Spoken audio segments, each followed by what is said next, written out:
Sedulur, Telaga Ranjeng, selama ini dikenal sebagai salah satu tempat wisata di kaki Gunung Slamet. Berada di ketinggian 1200 mdpl, sehingga udaranya sejuk dan kerap diselimuti kabut.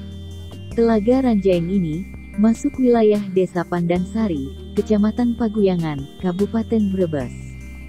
Selain panorama alamnya yang mempesona, Telaga Ranjeng ini juga dikenal sebagai tempat wisata yang penuh dengan cerita mistis. Di telaga ini terdapat ikan yang sangat jinak, dan menjadi daya tarik bagi wisatawan. Anehnya, ikan-ikan ini dilarang dipancing, atau ditangkap untuk dikonsumsi, karena dipercaya bisa mendatangkan malapetaka. Uniknya lagi, sesekali waktu jenis ikan yang hidup di telaga ini, bisa berubah secara mendadak. Populasi ikan yang hidup di Telaga Ranjeng saat ini adalah ikan mas, yang sebelumnya berganti mendadak dari ikan lele. Pergantian jenis ikan di telaga ini sampai sekarang masih menjadi misteri. Telaga Ranjeng yang merupakan cagar alam ini pertama kali ditemukan orang Belanda di 1924. Pemerintah Hindia Belanda kemudian menetapkan telaga ini sebagai kawasan cagar alam melalui SK Gubernur Jenderal Hindia Belanda pada tanggal 11 Januari tahun 1925 dengan total luas mencapai 48,5 hektar. Kemudian, status cagar alam Telaga Ranjeng ini diperkuat melalui SK penunjukan Menteri Kehutanan pada tanggal 1 Oktober tahun 2004 dan pada 2013. Luas kawasan cagar alam ini sekarang bertambah menjadi 53,41 hektar, dengan luas telaga 18,74 hektar. Di kawasan hutan lindung telaga ini, juga kaya flora dan fauna yang unik.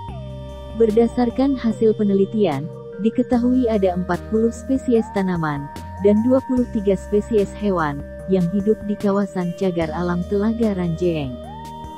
Jadi Telaga Ranjeng sejak tahun 1925 telah ditetapkan sebagai cagar alam oleh Gubernur Jenderal Hindia Belanda dan ditetapkan kembali tahun 2004 melalui surat keputusan Menteri Kehutanan.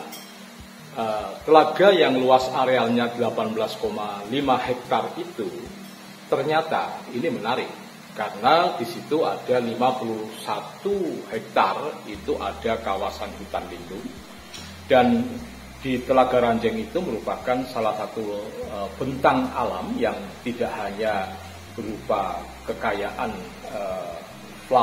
fauna, tetapi juga floranya. Dari catatan yang dilakukan penelitian oleh Yuniarso, itu ada 40 spesies tanaman dan ada 23 spesies fauna atau hewan yang ada di kawasan Telaga Ranjeng itu.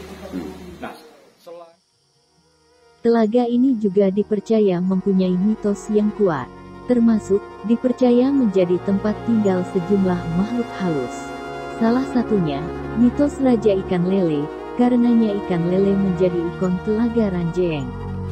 Sosok-sosok makhluk halus yang dipercaya menghuni telaga ini diantaranya, Ratu Wonara atau Ratu Siluman Kera Putih, Ratu Majeti atau siluman ular berkepala manusia. Ada lagi yang dikenal sebagai Eyang Putihan. Kemudian, Nyi Dewi Rantamsari dan beberapa lainnya. Dari penuturan juru kunci Telaga Ranjeng, Jamal, pada awalnya telaga ini dihuni ikan wader. Namun entah apa sebabnya, ikan jenis ini menghilang, dan berganti ikan lele yang ukurannya hampir sama. Sudah beberapa kali, jenis ikan di Telaga Ranjeng berganti secara mendadak. Sejak 2020 lalu, yang semula ikan lele saat ini berganti ikan mas. Misteri lain telaga ini, ternyata sampai kini belum diketahui pasti kedalamannya. Di 2018 lalu, sejumlah mahasiswa UNSUD Purwokerto meneliti kedalaman Telaga Ranjeng ini. Hasilnya mencengangkan, titik dasar terdalam telaga ini mencapai 1.200 meter. Telaga Ranjeng sendiri kan tidak hanya sekadar cagar alam, tetapi di dalamnya itu menjadi sebuah ranah ibu kebudayaan yang bagi masyarakat Pandansari ini sangat dihormati. Karena apa? Karena ada satu mitologi yang berkembang dan bahkan menjadi keuntungan yang sampai sekarang ini dipercaya oleh masyarakat. Terutama kita melihat tentang mitos ikan lele yang menjadi ikon dari Telaga Ranjeng, dan kemudian juga di situ dianggap sebagai tempat damyang atau kedatuan makhluk-makhluk halus. Ada beberapa makhluk halus yang dipercaya sebagai bagian dari Telaga Ranjeng itu. Ada yang disebut dengan Wanora. Apa itu? Ratu Wanora itu adalah bentuknya wujudnya kera putih.